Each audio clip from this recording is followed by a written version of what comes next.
திருச்செந்தூர் கோயில் யானை தெய்வானை இயல்பு நிலையில்தான் உள்ளதாகவும் வழக்கம் போல் நடைபயிற்சிக்கு அழைத்து செல்லலாம் எனவும் மருத்துவர்கள் பரிந்துரைத்துள்ளனர். கடந்த மாதம் தெய்வானை தாக்கியதில் பாகனும் அவரது உறவினரும் உயிரிழந்த நிலையில் யானை வனத்துறை மற்றும் கால்நடை பராமரிப்புத்துறை மருத்துவர்கள் கண்காணிப்பில் இருந்து வந்தது.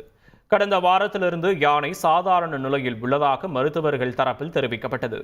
யானை தினமும் கட்டப்பட்டுள்ள இடத்திலேயே குளிக்க வைக்கப்பட்டு பாகன் மூலம் பராமரிக்கப்பட்டு வந்தது. அவ்வப்போது மருத்துவர்கள் ஆய்வு செய்து சென்றனர்.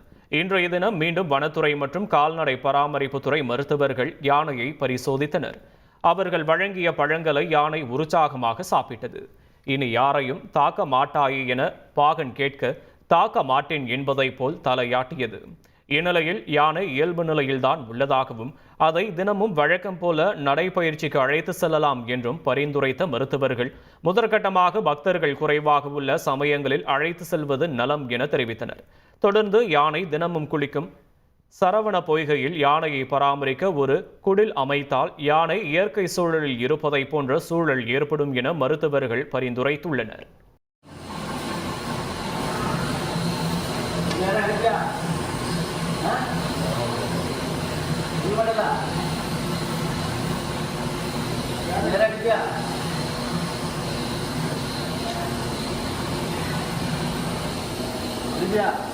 ini மட்டும்